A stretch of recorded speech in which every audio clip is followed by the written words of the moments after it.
Good morning everyone. Today we will discuss about structure and bonding और structure and bonding में आज हम लेंगे हाइड्रोजन बॉन्डिंग। सबसे पहले हम देखते हैं कि हाइड्रोजन बॉन्डिंग होती क्या है।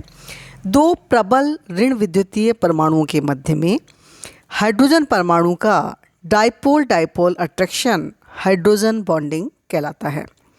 एग्जाम्पल के लिए हम देखें कि वाटर मॉलिक्यूल में हाइड्रोजन परमाणु पर क्या होता है, आंशिक धनावेश होता है और दूसरे अणु के ऋण विद्युतीय ऑक्सीजन परमाणु पर आंशिक ऋणावेश आ जाता है। तो इन दोनों के बीच में परस्पर आकर्षण होता है। इसके फलस्वरूप जल के अनेक अणुओं में एसोसिएशन हो जाता है और इस एसोसिएटेड मॉलिक्यूल्स के बीच में जो उत्पन्न अट्रैक्शन होता है that is known as hydrogen bonding. इस स्ट्रक्चर में हम देखें तो दो प्रबल ऋण विद्युतीय ऑक्सीजन के मध्य में हाइड्रोजन जो है वो एक ब्रिज के रूप में जुड़ा हुआ रहता है, इसलिए इसे हाइड्रोजन ब्रिज के नाम से भी कहते हैं, जिसे हम डॉटेड लाइन के द्वारा प्रदर्शित करते हैं। हाइड्रोजन बॉन्ड की जो बॉन्ड एनर्जी होती है वो 5 किलो कैलोरी पर मोल होती है और ये कोवलेंट बॉन्ड से बहुत अधिक वीक बॉन्ड होता है। हाइड्रोजन बॉन्ड को जो है हम इस डॉटेड लाइंस के द्वारा या ब्रोकन लाइंस के द्वारा भी प्रदर्शित करते हैं। वस्तुतः हाइड्रोजन बॉन्ड कोई केमिकल बॉन्ड नहीं है, बल्कि ये मॉलिक्यूल्स के एटम के बीच में एक अट्रैक्शन फोर्स है। तो अगर हम देखें कुछ एग्जांपल्स देख रहे हैं जैसे कि हाइड्रोजन फ्लोराइड, अमोनिया वाटर और अल्कोहल, इन अणुओं में डिफरेंट अणुओं में जैसे कि HF ले लो, अमोनिया ले लो, अमोनिया और वाटर के बीच में या नाइट्रोजन पर नेगेटिव चार्ज है, हाइड्रोजन पर पॉजिटिव चार्ज है। इसी तरह अल्कोहल की मॉलिक्यूल्स के बीच में भी हाइड्रोजन बॉन्डिंग जो है वो हम दर्शा सकते हैं। अब हम देखते हैं कि हाइड्रोजन बॉन्ड जो है वो कितने प्रकार के होते हैं। तो मुख्य रूप से हाइड्रोजन बॉन्ड जो हैं वो दो प्रकार के होते हैं। First is inter molecular hydrogen bond and other is intra molecular hydrogen bond. Inter molecular hydrogen bond means दो मॉलिक्यूल्स के बीच में इट एग्जिस्ट्स बिटवीन 2 और मोर मॉलिक्यूल्स ऑफ द सेम और डिफरेंट कंपाउंड। एक तो हो सकता है होमो इंटरमॉलिक्यूलर हाइड्रोजन बॉन्डिंग, यानी कि सेल्फ एसोसिएशन। इसमें दो या दो से अधिक आइडेंटिकल मॉलिक्यूल्स के बीच में होता है।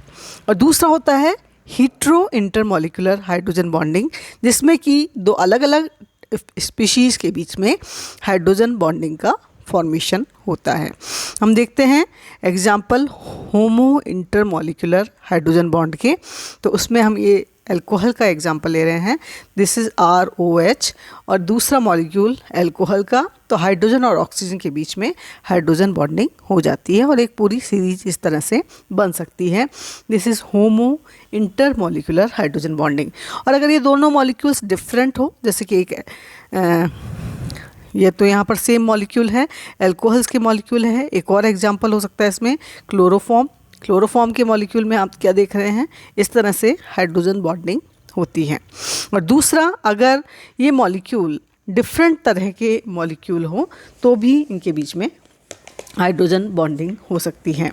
जो होमो इंटरमॉलिक्यूलर हाइड्रोजन बॉन्डिंग है उसका एक बहुत ही अच्छा एग्जाम्पल है कार्बोक्सिलिक एसिड का, जो कि अपना डाइमर बनाता है, दिस इज़ RCOOH। और दूसरा मॉलिक्यूल जो एसिड हम लेते हैं दिस इज़ RCOOH। तो दो मॉलिक्यूल के बीच में हाइड्रोजन बॉन्डिंग होती है, इंटरमॉलिक्यूलर हाइड्रोजन बॉन्डिंग। इसी तरह से ऑक्सीजन जो है वो भी एक डाइमर बना लेता है। Now example of hetero intermolecular hydrogen bonding, जिसमें कि दोनों मॉलिक्यूल जो हैं वो अलग अलग हों, तो उसका जो एग्जाम्पल है दैट इज़ अल्कोहल और ईथर। इन दोनों के बीच में हाइड्रोजन बॉन्डिंग होती है। हाइड्रोजन अल्कोहल का और ईथर का ऑक्सीजन, इन दोनों के मध्य में हम देख सकते हैं कि इस तरह से हाइड्रोजन बॉन्डिंग हो जाएगी। दूसरा है inter molecular hetero hydrogen bonding का एग्जाम्पल फिनॉल और टर्शरी एमीन के बीच में हमें देखने को मिल रहा है। इस तरह से सेकेंडरी एमीन और कीटोन्स के बीच में भी इंटरमॉलिक्यूलर हाइड्रोजन बॉन्डिंग होती है। पायरोल एंड पिरिडीन की अगर अपन बात करें तो वो भी इंटरमॉलिक्यूलर हाइड्रोजन बॉन्डिंग प्रदर्शित कर रहे हैं।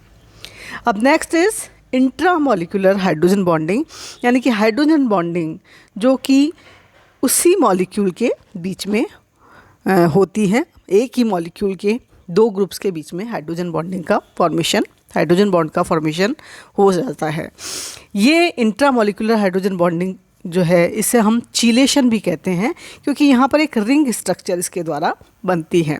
तो कुछ एग्जाम्पल हम देखेंगे, इंपॉर्टेंट एग्जाम्पल, जिसमें कि इंट्रामॉलिक्यूलर हाइड्रोजन बॉन्डिंग पाई जा रही है। This is orthochlorophenol. इसमें ऑर्थोक्लोरोफिनोल में अगर अपन देखें तो क्लोरीन और हाइड्रोजन के बीच में यहाँ पर एक ही मॉलिक्यूल के अंदर हाइड्रोजन बॉन्डिंग हो रही है। इसी तरह से सैलिसैल्डिहाइड में भी हम देख सकते हैं इंट्रामॉलिक्यूलर हाइड्रोजन बॉन्डिंग का फॉर्मेशन हो रहा है। अन्य एग्जाम्पल है इन ऑर्थोनाइट्रोफिनॉल। ऑर्थोनाइट्रोफिनॉल में ऑर्थोनाइट्रो बेंजोइक एसिड, एसिटाइल एसीटोन में भी इंट्रामॉलिक्यूलर हाइड्रोजन बॉन्डिंग हो रही है। इसी तरह से इथाइल एसीटो एसीटेट में भी इंट्रामॉलिक्यूलर हाइड्रोजन बॉन्डिंग का फॉर्मेशन हो रहा है। अब हम देखते हैं कि हाइड्रोजन बॉन्डिंग का किसी भी मॉलिक्यूल की फिजिकल प्रॉपर्टीज़ पर क्या असर पड़ता है। तो सबसे पहले हम देखें कि इनके जो फिजिकल प्रॉपर्टीज़ हैं, जैसे कि melting point, boiling point, solubility, और इन पर हम देखते हैं कि क्या प्रभाव इसका पड़ेगा। तो हाइड्रोजन बॉन्डिंग जो है उसका फिजिकल और केमिकल प्रॉपर्टीज़ दोनों पर ही प्रभाव पड़ता है, जैसे कि acid strength, colour, boiling point, absorption affinity, water solubility, इन सब पर हाइड्रोजन बॉन्डिंग का प्रभाव पड़ता है। इसी तरह से हाइड्रोजन बॉन्ड्स जो हैं वो कुछ कॉमर्शियल प्रोसेस के लिए भी बहुत इम्पॉर्टेंट हैं, जैसे कि किसी भी फैब्रिक की डाइंग में, और इनका जो डिटर्जेंट्स होते हैं उसमें जो नॉन आयनिक एक्शन इनका होता है उसका भी प्रभाव हाइड्रोजन बॉन्डिंग पर पड़ता है। तो हम देखते हैं कुछ इम्पॉर्टेंट प्रभाव जो कि हाइड्रोजन बॉन्डिंग के कारण पड़ता है। First is melting point and boiling point. तो जो इंटरमॉलिक्यूलर हाइड्रोजन बॉन्डिंग होती है, यानी कि दो मॉलिक्यूल्स के बीच में जो हाइड्रोजन बॉन्डिंग होती है उसके कारण मॉलिक्यूल्स के बीच में एसोसिएशन हो जाता है, जिससे इनका बॉइलिंग पॉइंट और मेल्टिंग पॉइंट जो है वो बढ़ जाता है। इसलिए एल्कोहल्स जिसमें कि इंटरमॉलिक्यूलर हाइड्रोजन बॉन्डिंग है उनके बॉइलिंग पॉइंट जो है वो अपने करस्पॉन्डिंग एल्केन्स और ईथर से ज़्यादा होते हैं। इसी तरह से हम जानते हैं कि सल्फ़र की जो इलेक्ट्रोनेगेटिविटी है वो ऑक्सीजन से कम होती है, तो इस कारण से हम इनके बॉइलिंग पॉइंट में जो है वो डिफरेंस देख सकते हैं। जो वाटर मॉलिक्यूल है दोनों में, इसमें वाटर मॉलिक्यूल में OH बॉन्ड है, तो इसमें इसका हम देख सकते हैं बॉइलिंग पॉइंट है 100 डिग्री सेंटीग्रेड, जबकि H2S में क्योंकि हाइड्रोजन बॉन्डिंग नहीं हो रही है इसका बॉइलिंग पॉइंट हो जाता है -62 डिग्री सेंटीग्रेड। नेक्स्ट जो इसकी प्रॉपर्टी है दैट इज़ सॉल्युबिलिटी। सॉल्युबिलिटी पर भी इंटरमॉलिक्यूलर हाइड्रोजन बॉन्डिंग का प्रभाव पड़ता है। इसमें क्या होता है कि सॉल्यूट और सॉल्वेंट के बीच में इंटरमॉलिक्यूलर हाइड्रोजन बॉन्डिंग के कारण इनकी सॉल्युबिलिटी जो है वो बढ़ जाती है। फॉर एग्जांपल हम देखें कि OH ग्रुप जो है वाटर मॉलिक्यूल का, उसमें हाइड्रोजन बॉन्ड बनता है, और OH ग्रुप जो है वो एल्कोहल अगर इसमें डाला जाए तो वाटर मॉलिक्यूल और एल्कोहल के बीच में क्या हो जाएगा, हाइड्रोजन बॉन्ड का फॉर्मेशन हो जाएगा। इस एसोसिएशन के कारण कंपाउंड जो है वो सॉल्युबल हो जाता है। और अगर हम देखें कि अगर इंट्रामॉलिक्यूलर हाइड्रोजन बॉन्डिंग है तो उसके कारण क्या होगा, सॉल्युबिलिटी कम हो जाएगी। तो इसका कारण क्या है कि अब उसके मॉलिक्यूल के खुद के बीच में ही हाइड्रोजन बॉन्डिंग हो गई है। जैसे कि इसी कारण से सैलिसैल्डिहाइड जो है वो गर्म पानी में बहुत ही पार्शली स्लाइटली सॉल्युबल है, जबकि पैरा हाइड्रोक्सी बेंजल्डिहाइड जो है वो पूरी तरह से इसमें सॉल्युबल हो जाता है। इंट्रामॉलिक्यूलर हाइड्रोजन बॉन्डिंग जो है वो उसके कारण OH ग्रुप जो है वो बंध जाते हैं, और इनमें जो है वाटर मॉलिक्यूल के साथ में एसोसिएशन ख़त्म हो जाता है, जिससे कि इनकी सॉल्युबिलिटी जो है वो कम हो जाती है। अब हम देखते हैं कि कुछ केमिकल प्रॉपर्टीज़ जिसके कारण हाइड्रोजन बॉन्डिंग में प्रभाव जिसका हाइड्रोजन बॉन्डिंग के कारण प्रभाव पड़ता है। तो हाइड्रोजन बॉन्डिंग जो है, स्पेशली इंट्रामोलिकुलर हाइड्रोजन बॉन्डिंग जो होता है, उसके कारण बहुत सी केमिकल प्रॉपर्टीज़ प्रभावित होती हैं। फॉर एग्ज़ाम्पल अगर हम देखें इथाइल एसीटो एसीटेट को देखें, तो इथाइल एसीटो एसीटेट जो है हम जानते हैं 2 फॉर्म्स में पाया जाता है। First is keto form and other is enol form. तो इस इंट्रामोलिकुलर हाइड्रोजन बॉन्डिंग के कारण इथाइल एसीटो एसीटेट की इनॉल फॉर्म ज़्यादा स्टेबल होती है अपने टॉटोमेरिक इक्विलिब्रियम में। इसका कारण क्या है कि हाइड्रोजन बॉन्डिंग के कारण ये स्ट्रक्चर जो है वो स्टेबलाइज हो जाती है। हाइड्रोजन बॉन्डिंग जो है उसके कारण किसी भी रिएक्शन की रेट जो है वो भी डिटरमाइन हम कर सकते हैं।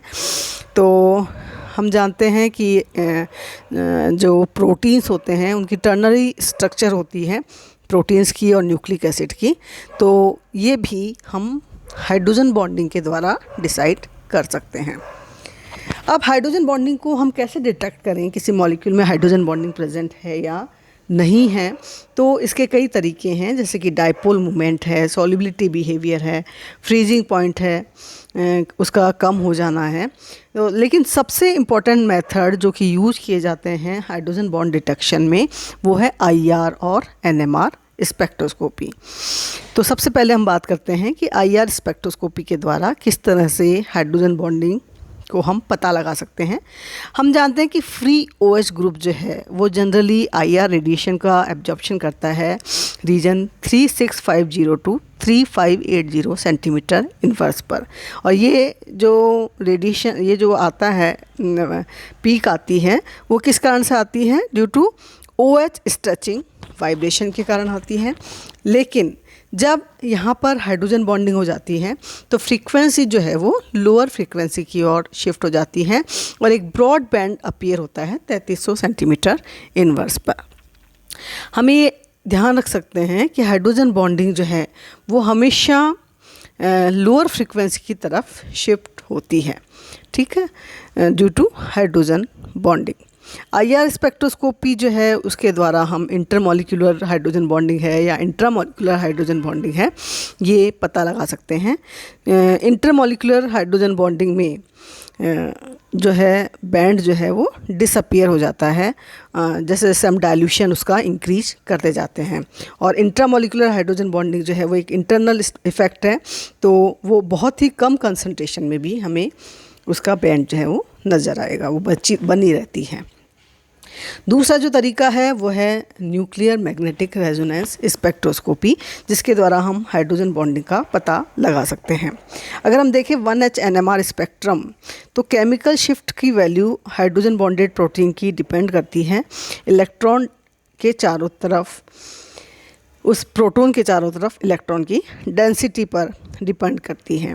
तो जैसे जैसे हम जानते हैं कि प्रोटॉन के चारों तरफ इलेक्ट्रॉन डेंसिटी जो है वो कम होती है तो क्या होता है, हाइड्रोजन बॉन्ड का फॉर्मेशन होता है और केमिकल शिफ्ट वैल्यू जो है वो शिफ्ट हो जाती है कहाँ पर, डाउन फील्ड की ओर। अगर हम लें टेट्रा मिथाइल सिलेन वाली सॉल्वेंट लें तो डाउन फील्ड की ओर शिफ्ट हो जाती है band due to hydrogen bonding. तो ये जो हमको डाउन फील्ड शिफ्ट दिख रही है वो हमें क्या बताती है कि मॉलिक्यूल में जो प्रोटॉन है उसमें इंट्रामॉलिक्यूलर हाइड्रोजन बॉन्डिंग है। इसकी वजह से इस तरह से हम NMR स्पेक्ट्रोस्कोपी की हेल्प के द्वारा हाइड्रोजन बॉन्ड का डिटेक्शन कर सकते हैं किसी भी मॉलिक्यूल में। तो ये आपकी पूरी यूनिट हाइड्रोजन बॉन्डिंग के साथ में ही ख़त्म होती है, स्ट्रक्चर एंड बॉन्डिंग की। तो अब तक के जितने भी लेक्चर्स मैंने आपको दिए हैं स्ट्रक्चर एंड बॉन्डिंग पे, जिसमें कई इम्पॉर्टेंट टॉपिक्स आपके सारे कवर हुए हैं, जिसमें से कई क्वेश्चंस पूछे जाते हैं, आप लोग इसे रिवाइज करें और नोट्स बना करके इसे पढ़ें। तो इसमें आपने टाइप्स ऑफ केमिकल बॉन्ड पढ़ा है, आयनिक बॉन्ड और covalent bond, types of atomic orbitals पढ़े हैं, उनकी कौन कौन से एटॉमिक ऑर्बिटल्स होते हैं और उनकी बॉन्ड स्ट्रेंथ क्या होती है। इसी तरह से हमने हाइब्रिडाइजेशन पढ़ा है, bond length, bond angle, bond energy, localised and delocalised chemical bonding के बारे में पढ़ा है। वैन डर वाल्स इंटरेक्शन हमने यहाँ पढ़ा है, resonance, hyper conjugation, aromaticity, inductive effect और फाइनली हाइड्रोजन बॉन्ड हमने अब तक कवर किया है। तो ये यूनिट आपकी ख़त्म है, तो आप लोग इसे रिवाइज करके और इसके जो क्वेश्चन आंसर हैं वो आगे देखिए। Thank you.